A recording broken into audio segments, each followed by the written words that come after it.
So welcome back to SteelCast. It's a couple of months now since we spoke to you last from the UK Metals Expo, where we did a couple of podcasts, interviewed lots of interesting people there.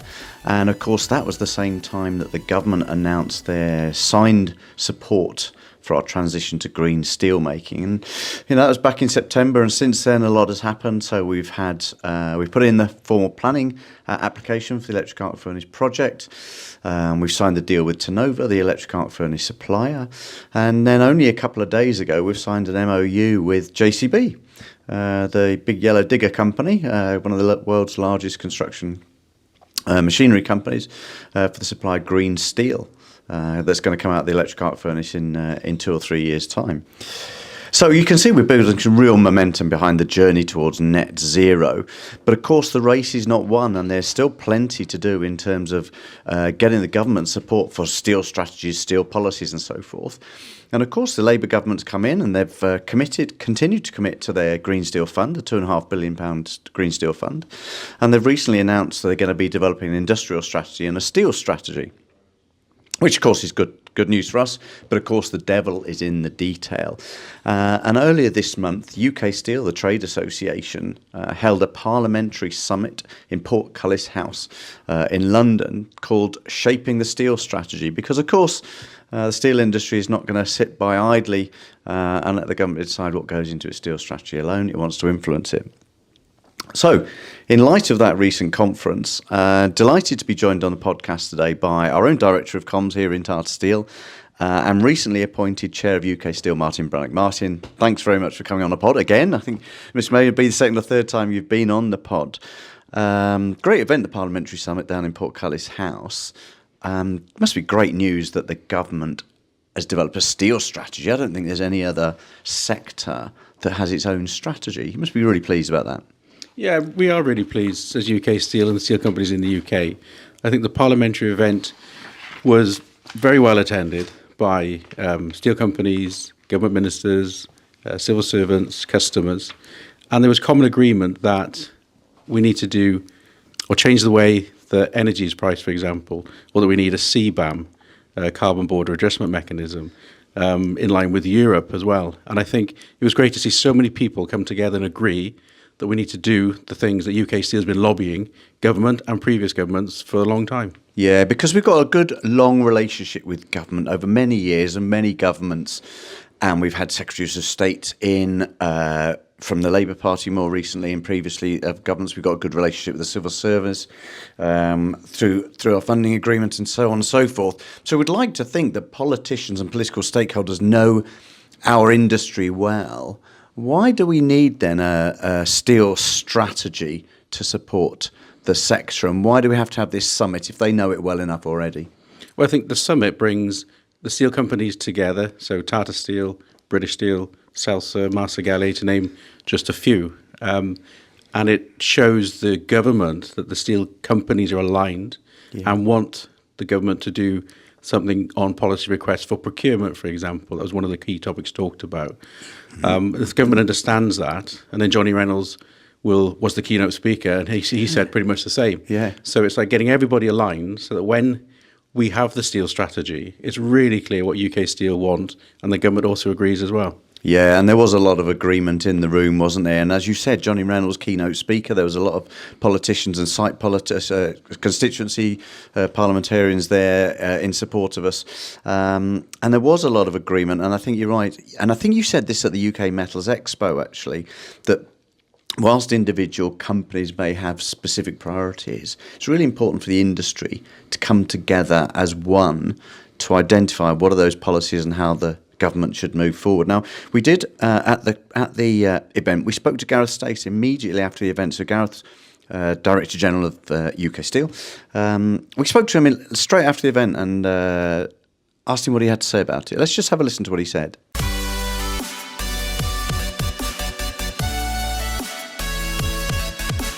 Today we've come to Portcullis House, just across the road from the Houses of Parliament, and this evening UK Steel have been hosting a steel summit to influence the steel strategy, industrial strategy of the UK government. Managed to grab Gareth Stace, Director General UK Steel. Gareth, tonight's event was all about influencing the government steel strategy. Has it worked? Well, I hope so. We set out as UK Steel what we want to see from a steel strategy, a once in a generation opportunity to reverse slow decline of our sector, seeing rise in imports, losing market share. And we heard from the Secretary of State, Jonathan Reynolds, that he's right behind the strategy. It's his idea. He wants it to succeed. The key thing for me is, does he have the rest of the cabinet behind him? Because I think Jonathan Reynolds, as business secretary, totally gets what's needed to happen. But if he can't bring along his cabinet colleagues, then it'll be one of those strategies that sits on the shelf and nothing much is done.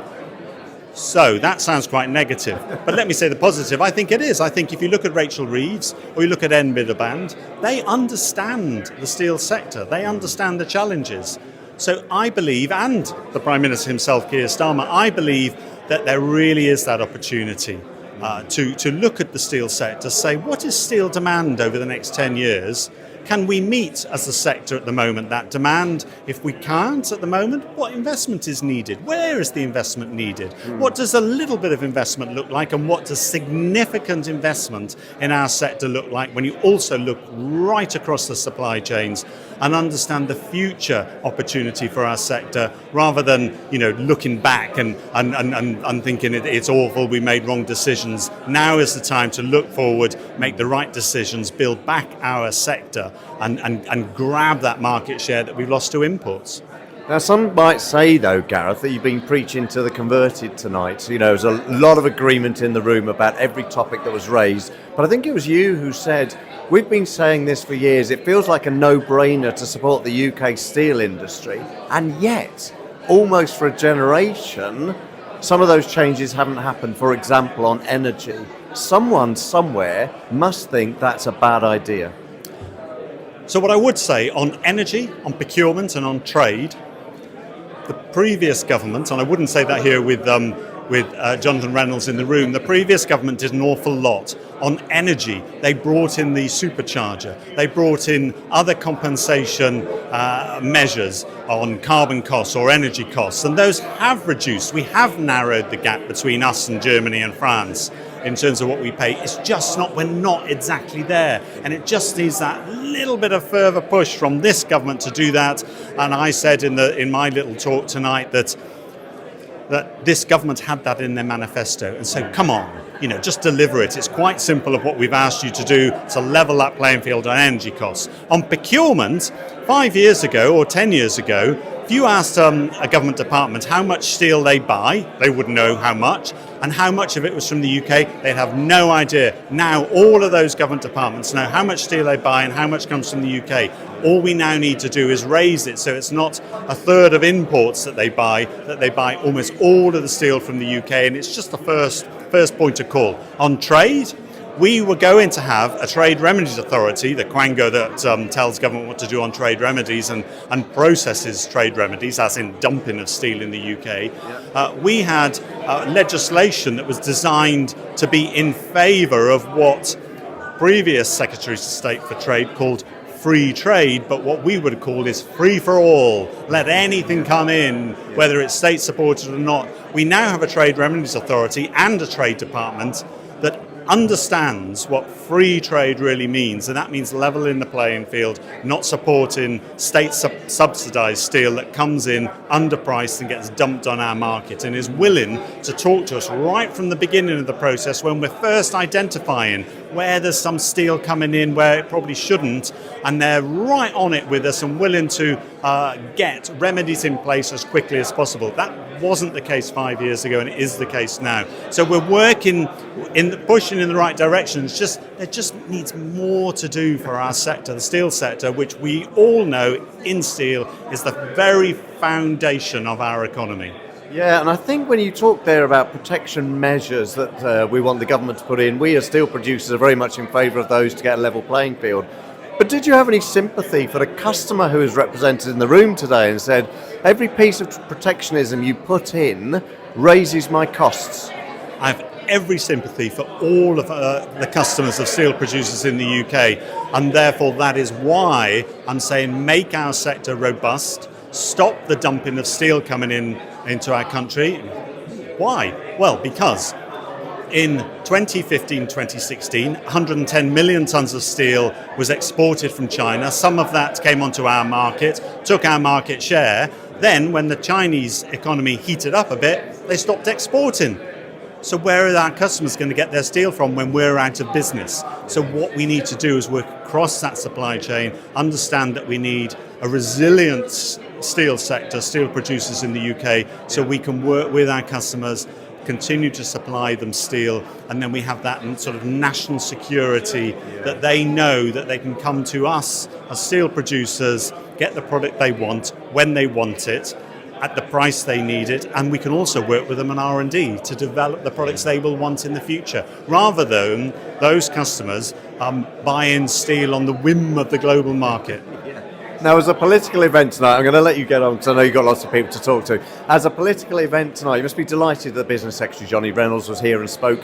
You must also be delighted that the new chair of the APP, Jonathan Brash, who we've spoken on the podcast to before, from Hartlepool, put in a stellar performance. That's very supportive from your perspective, isn't it? That's fantastic. Seeing Jonathan there as the new chair of our APPG, 3 weeks ago he stepped up to that role, and he's all over it, isn't he, already? And fantastic, for steel, UK Steel as a small sector association representing a mighty sector, to get a cabinet minister, a secretary of state to be our keynote speaker, fantastic. But as you would have looked, Tim, around the audience, there are a lot of MPs here, there's a lot of people from the Trade Remedy Authority, there's a lot of government officials, and more crucially, there's a lot of people from the offshore wind sector, transport, new nuclear, new skills build program. When that chap talked about care for your customers, well, we made sure that steel companies' customers came here tonight to this event in Portcullis House on the Parliamentary estate,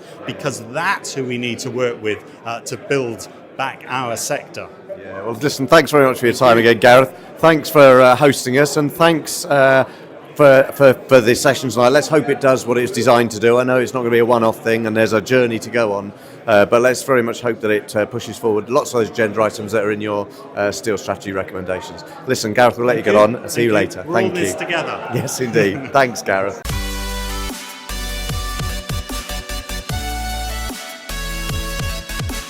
So it was interesting to hear Gareth there highlight a few key policy areas that he wants the government to focus on as they develop their steel strategy. And, it's not for the podcast today. And I think, in the new year, we'll get Tom Evans, our public affairs lead, to come and talk to us about all those specific asks. But he was very sure about some key areas such as energy costs, public procurement and the trade measures. Some of these are quite urgent, but the sector is actually pretty aligned about some of those bigger issues, isn't it? The sector is pretty much aligned. And just to take CBAM, for example, the Carter Border Adjustment Mechanism, what we said to government is you need to align with Europe on this particular policy.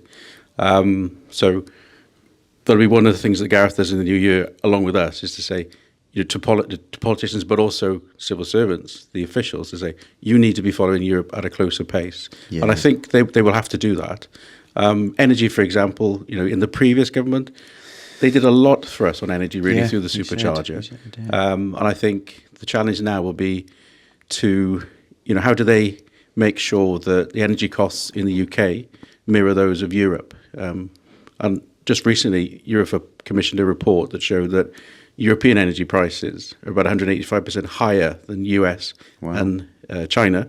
And of course, ours are higher again. So you can imagine the challenge for the sector. And that's why, politicians realise the importance of steel for the communities, but also for, to have a green steel industry in the UK is good for the green economy, good for UK PLC. So why wouldn't you want to do it? Yeah, and I guess I have some sympathy for politicians because you can't just magic the money out of thin air. Or there's no magic money tree, isn't there? And if you want to, lower the cost for industry of energy, I guess then that money has to come from somewhere else, and that's a debate that we'll get into, I guess, as we go forward in the next couple of years. The other thing Gareth was talking about then, there was a kind of a star of the show. So there was a panel, wasn't there? There was a 5-person panel, I think, at the Parliamentary Summit. And on that panel, as Gareth mentioned, was the new chair of the APPG, Jonathan Brash from Hartlepool. So he's only been an MP, I think, for 5 months, and has landed straight into the chair of the APPG. And he was on really good form at the event, wasn't he, Jonathan? And let's just hear what he had to say, because we caught up with Jonathan after the event as well. And let's hear what he had to say about being chair of the APPG.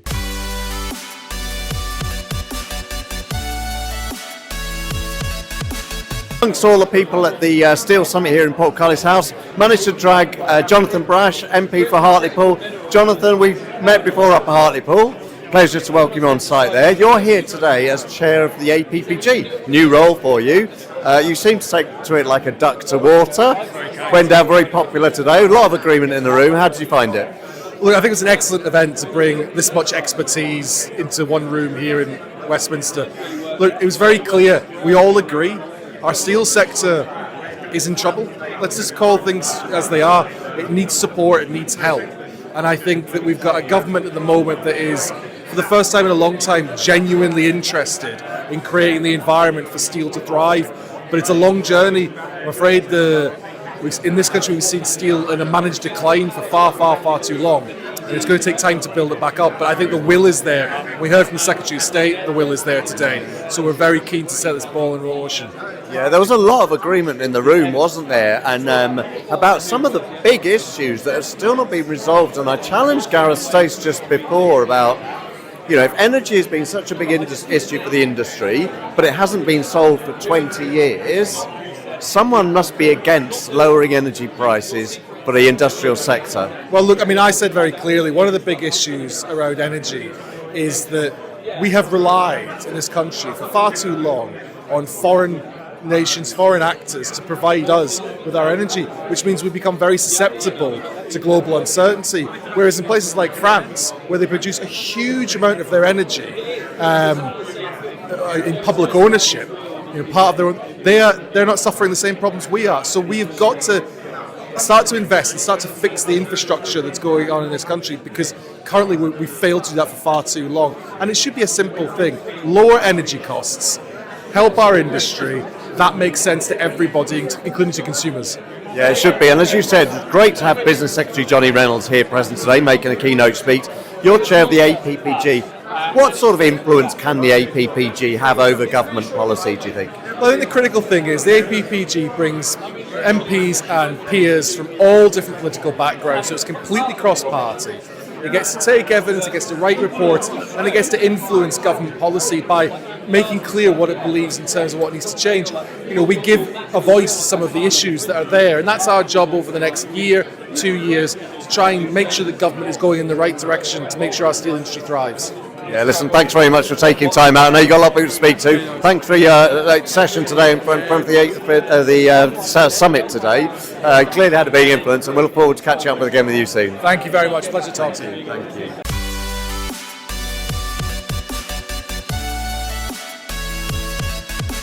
So there we are. As I said, there's Jonathan Brash. He's been chair of the APPG for only a few weeks now, and there he was chairing a panel, as he said, trying to talk to steel people about steel.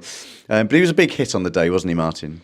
Yeah, first time I met Jonathan, and he was a big hit. He had bags of energy, practicality, and he was a hit with the audience, which was quite good to see, really. Yeah. And we've been members of the APPG for a long time, and of course, many of our constituency MPs are Labour. So when the APPG was alive under the Conservative government, much more difficult to influence policy. Yeah. Now that the APPG, which is all parliamentary cross-group, so it's mixed of all different parties, but led by Jonathan, who I think he's going to give it a real shot in the arm, as it were. Yeah, and we had him up to Hartlepool recently, didn't we? We talked about the new slitter going in the tube mill in Hartlepool, and I think he really appreciated coming on to the site, understanding the realities of working in the steel industry. But he's certainly a big advocate for the steel industry, and certainly, as you said, addressing it with some energy and enthusiasm. Another person who can be said to be talking about the steel industry with energy and enthusiasm is, of course, our old mucker, Stephen Kinnock, who's a local MP here for Aberafan and Maesteg as we sit here in Talbot. And again, we caught up with Stephen after the gig, and we had a chat with Stephen and said, how's he fronting up to some of the challenges now he's in government. So let's hear what Stephen had to say as well.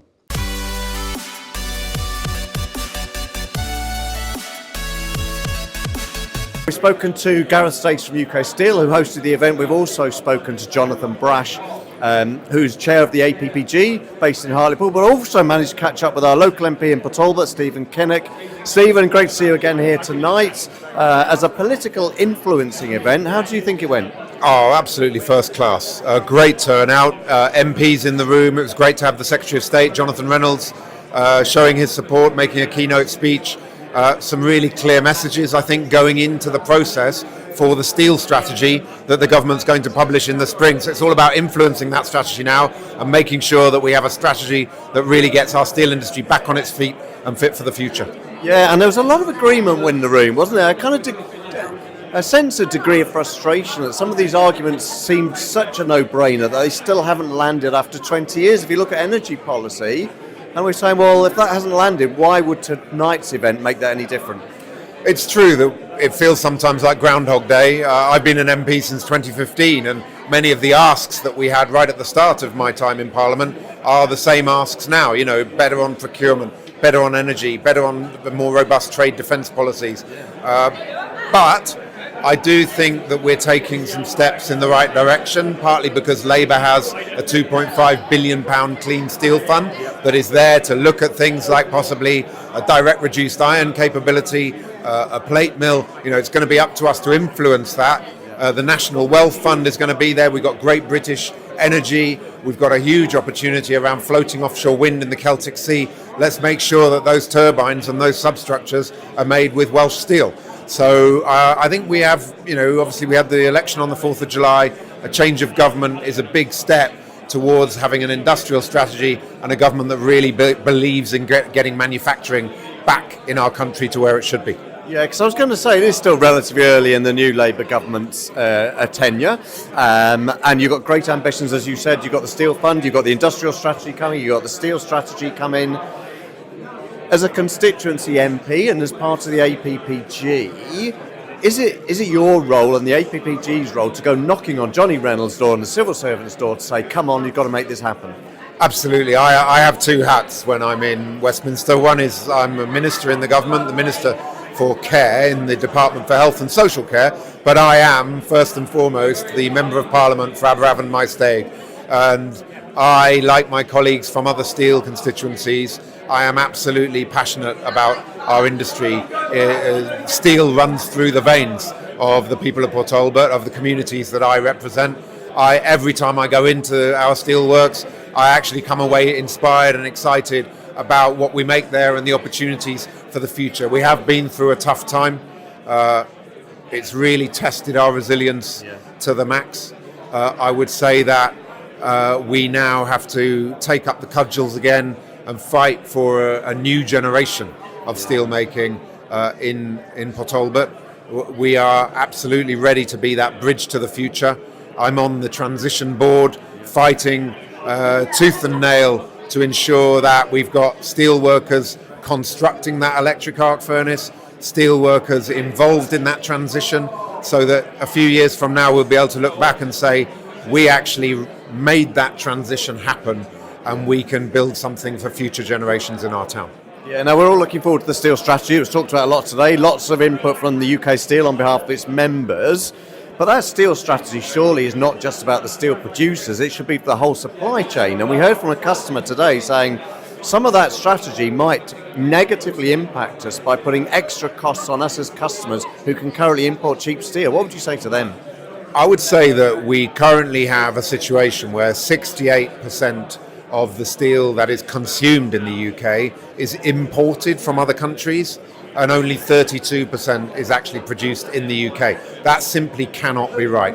We cannot be a country, a major economy in the G7 or G20 that is importing 68% of our steel. So I say to importers of steel, I hear what you're saying. Of course, we want you to be competitive, but the balance has swung far too far in the wrong direction. If we need to think about our steel production capability, because if we don't, we're going to end up importing 100% of our steel, and there'll be no more Port Talbot, there'll be no more Scunthorpe, there'll be no more of any of the steel production capability in our country. And all that will happen then is we will have exported all of our steel jobs to China and India and other countries, and we'll be importing all of their carbon and that can't be the right way to do things. Yeah, and it is a difficult debate, and I'm going to just press you a little bit more because, you know, I say to people, if you're a washing machine manufacturer and you close tomorrow, you could start up the day after. If you close the steelworks tomorrow, it'll never start up again. And yet those customers will rightly say, I'm having to pay more for UK-made steel because of carbon tax and energy prices.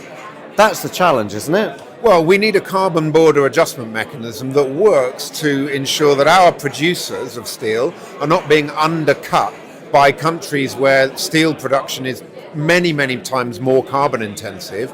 But of course, the carbon border adjustment mechanism has to be set up and calibrated in a way that it's not really damaging importers as well. And that's a fine balance to strike. But our job is to ensure that the government brings forward a carbon border adjustment mechanism that works for producers and importers. And by the way, it really should be seeking to introduce that CBAM as soon as possible, because what we don't want is a situation where the European Union has introduced their CBAM, we introduce a CBAM after that, we potentially, maybe for a year or more, become the country which starts to attract all the carbon intensive steel because they can't get it into the European Union. So let's get this right. In my opinion, the CBAM is a great policy mechanism that would finally level the playing field for our steel makers, whilst also ensuring that we're competitive. And we're not talking about protectionism, we're talking about getting the balance right and getting a level playing field. Yeah, listen, great to talk to you again today, as ever, Stephen. Thanks for your presence, thanks for supporting it, and listen, I'm sure we'll see you back on site very soon. Thank you very much. Thank you, Tim.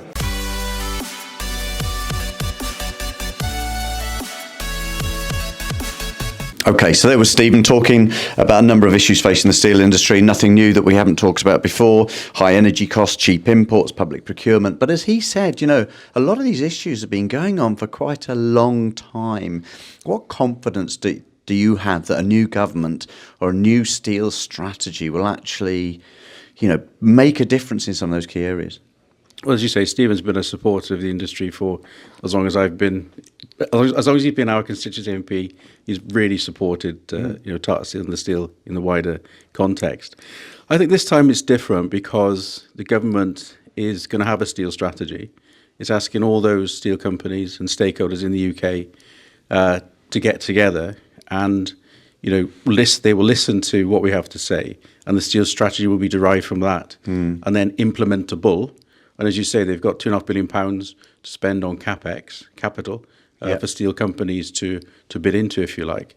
And they also have a desire to help companies with changing policies. So I think, you know, let's get that steel strategy written with government, ready for March, and then we'll see what happens. Yeah, so steel strategy by March would be fantastic, wouldn't it? And, you know, you and I have been to lots of these events where everyone talks a good game, there's lots of agreement, there's lots of enthusiasm about the way forward, but one event is not going to make a steel strategy. There's still lots of work to go on, and there's still lots of policy asks, some of which will be specific to us in Tata Steel in the UK, and that's why we're going to pick up with Tom Evans in the new year, because we can go through those policy asks. Because, you know, I think I worry slightly that a lot of people go, well, listen, you've got your government funding, you've got your electric arc furnace, you're home dry, and actually there's still a lot this government need to do to support the steel industry, and us particularly, even not necessarily in funding, but in terms of policies and legislation before we actually get to a sustainable steel industry.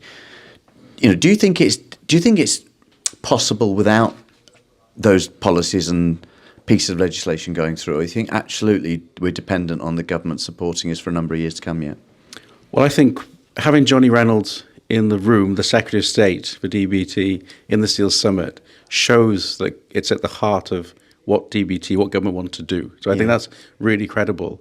I think if the government doesn't act on policies, you just make the UK less competitive than Europe and further afield. So I think they will listen. I think they will make those changes, I think. Yeah. Listen, thanks very much for joining us today, Martin. I know it was a quick run through on that event, but I think it's important to capture it, and I think it's important to share it with people about our ambition, the ambition of the steel sector, I think the ambition of the government. And exactly as you said, you know, having Johnny Reynolds there as keynote speaker, and so many other politicians in attendance, he's actually pretty notable, and I think we should take some confidence in that. Let's look forward to the early part of next year to see if that steel strategy comes to fruition.